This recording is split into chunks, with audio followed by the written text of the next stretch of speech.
A pandemia é desnecessária. Esse Covid está servindo só para atrasar minha vida. Cansado de não poder sair para encontrar meus amigos. Não é isso que a gente anda ouvindo por aí? Bom, e o que o Espiritismo tem para trazer para a gente de conhecimento para a gente conseguir enfrentar esse momento? Vem, a gente precisa conversar.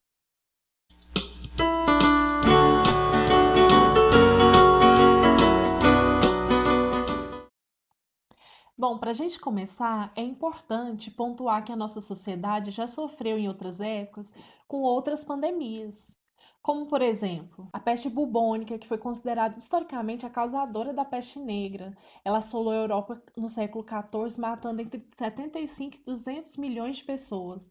No total, a praga pôde ter reduzido a população mundial em 450 milhões de pessoas para 350 milhões. Imagina. Teve também a varíola, que é uma doença que atormentou a humanidade por mais de escuta bem isso, 3.000 anos. Felizmente, ela foi erradicada em 1980 com a vacina. Mas olha só quanto tempo a gente ficou sofrendo com isso. A cólera teve sua primeira epidemia global em 1817, matou centenas de milhares de pessoas. Desde então, a bactéria sofre diversas mutações e causa novos ciclos epidêmicos de tempos em tempos, e, portanto, ainda é considerada uma pandemia. Um dos países mais atingidos pela cólera foi o Haiti em 2010. Tem também a gripe espanhola. Acredita-se que entre 40 e 50 milhões de pessoas tenham morrido na pandemia da gripe espanhola em 1918, causada por um vírus mortal. Mais de um quarto da população mundial na época foi infectada. Uma mais recente que a gente conhece é a gripe suína, conhecida como H1N1. Foi o primeiro causador de pandemia no século XXI. Olha só quantos problemas nós já tivemos, não é mesmo? Então, para a gente refletir, junto com a doutrina espírita, eu trouxe aqui a questão 728 de O Livro dos Espíritos, onde o Kardec vem tratar sobre a lei de destruição. Então, ele pergunta: é lei da natureza a destruição? E o que os espíritos nos respondem? Preciso é que tudo se destrua para renascer e se regenerar, porque o que chamais destruição não passa de uma transformação que tem por fim a renovação e melhoria dos seres vivos. Olha só que informação importante. Então, é lei natural, né? Lei de Deus, a destruição nos processos de evolução. Né? E para quê? Para a nossa transformação, para a nossa melhoria. Por que a gente precisa se transformar e se melhorar?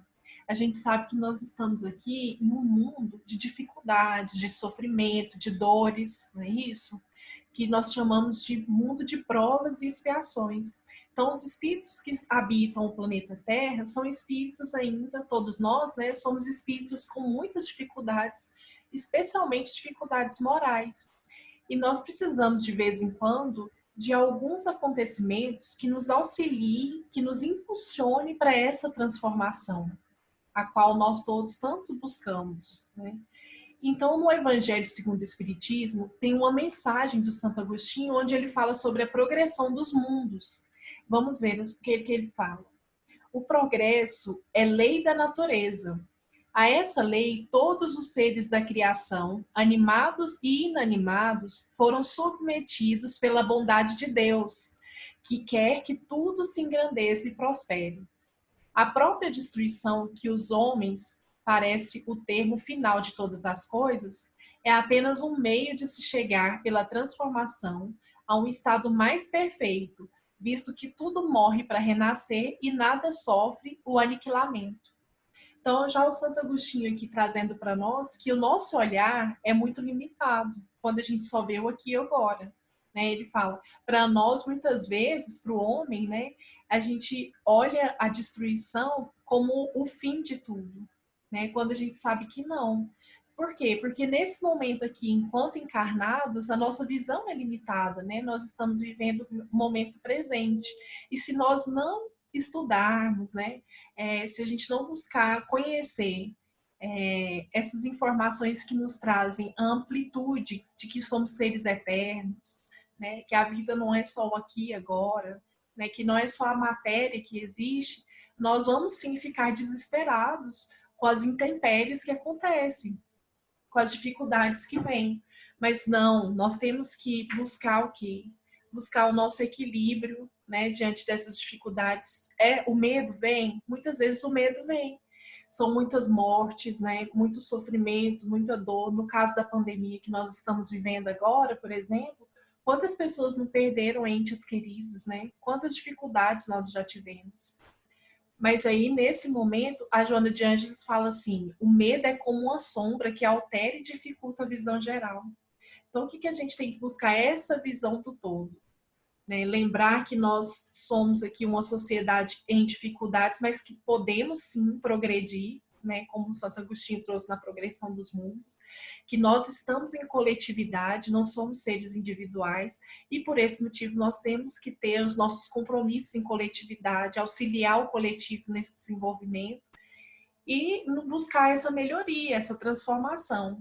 Agora, o Kardec fala assim, numa das perguntas lá da lei de destruição, mas Deus precisaria mesmo de trazer tantos flagelos, tantos sofrimentos para trazer a melhoria da nossa sociedade? Ele não poderia fazer de uma forma mais tranquila? Né? E o que os espíritos respondem? Que ele pode e faz isso. Como? No nosso dia a dia. Todos os dias a gente acorda com uma oportunidade nova, como se fosse uma página em branco, para a gente começar a reescrever e melhorar a nossa trajetória, né? Então, todos os dias, quando você aí acorda, você está tendo uma oportunidade, eu estou tendo uma oportunidade, todos nós estamos tendo. E esses esforços diários, Deus está ali colocando, né? Mas o que a gente está fazendo, né, com esses esforços? Com essa oportunidade diária. Muitas vezes a gente ainda continua, né, repetindo os equívocos, nos demorando, né, para dar o próximo passo para se melhorar. E é aí então que surge de tempos em tempos alguns desses flagelos, né, mais drásticos, que é para mesmo dar aquela sacudida, né, para fazer a gente repensar, nos colocar não só como um indivíduo único, mas pensar na gente como fazendo parte de uma sociedade. A exemplo agora, a pandemia está fazendo todo mundo rever, né? Rever a forma de vida que levava, rever como que dá para se virar com mais dinheiro ou menos dinheiro. Será que precisava ficar daquela mesmo formato, aquela mesma ganância?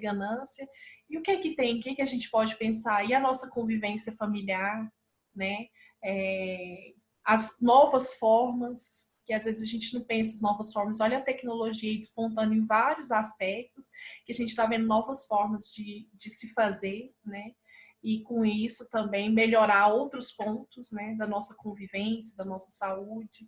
Esse isolamento social, né, que é tão falado agora, nesses tempos, a gente pensa o porquê, né, desse isolar, desse voltar para si, desse se recolher, né. Então, tudo isso a gente tem que pensar. As oportunidades diárias, então, nós temos. E esse medo que às vezes surge, dessas dificuldades, dessa dor, do sofrimento, da perda, a gente tem que reforçar. Somos seres eternos, né? De tudo que pode acontecer é o desencarne, que é a morte, né? E aí? Acabou? Morreu? Acabou? Não. E aí o Espiritismo vem trazer para nós, né? Nos relembrar que somos seres eternos, que a vida continua, não acaba aqui e agora, e que se for preciso acontecer esse desenlace, que a gente possa, nós que ficamos, ter a compreensão, né? A resignação diante da vontade de Deus, sofrer, mas com resignação, e orar por aqueles que foram. Gente, que tanto de informação é essa? E sabe o que eu penso? Eu penso o seguinte: qual seria a minha atitude de cristã num momento desse? Eu tendo Jesus Cristo como referência, o que eu faria numa situação dessa? Aliás, o que eu tô fazendo? Porque eu tô vivendo. Gente, eu tô aqui. Essa situação toda está à minha volta. Eu sou um ser participante dessa época que vai ficar para a história. E qual que é o meu papel? Que farei atitudes de amor, que farei abrir seu coração.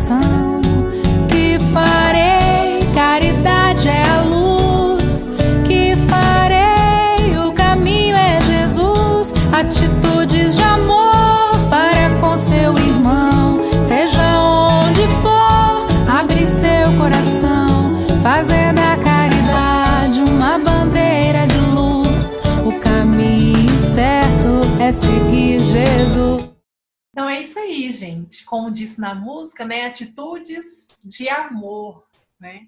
Então que a gente possa aproveitar essa nova realidade, né? Como tá tão falado, para exercitar nossa inteligência, demonstrar paciência, resignação diante das vontades de Deus, exercitar o nosso amor ao próximo, né? Fazer aos outros aquilo que gostaríamos que fizesse para nós, né? Então, quando você se cuida, quando você cuida da sua saúde, você está cuidando de você e do outro também, né? Deixando o egoísmo de lado, lembrar que a gente pertence aí a um coletivo e que a gente precisa fazer o nosso papel, tá certo? Abraço, pessoal!